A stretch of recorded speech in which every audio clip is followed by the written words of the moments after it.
Revenue రికార్డుల్లో మార్పులు చేయాలనుకుంటే సంబంధిత పట్టాదారులు వ్యక్తులకు నేరుగా నోటీసులు ఇచ్చి తీరాలి. గ్రామ సచివాలయంలో నోటీసు ప్రదర్శించామంటే కుదరదు. ఈ విషయంలో నిబంధనల ఉల్లంఘన జరిగినా, ఫిర్యాదులు వచ్చినా వీఆర్ఓ సంబంధిత అధికారిని బాధ్యులను చేసి చర్యలు తీసుకుంటారు.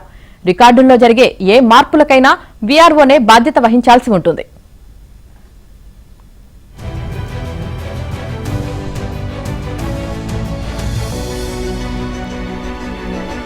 నోటీసు ప్రదర్శించామంటే కుదరదు.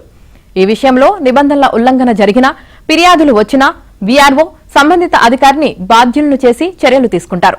రికార్డుల్లో జరిగే ఏ మార్పులకైనా వీఆర్ఓనే బాధ్యత వహించాల్సి ఉంటుంది.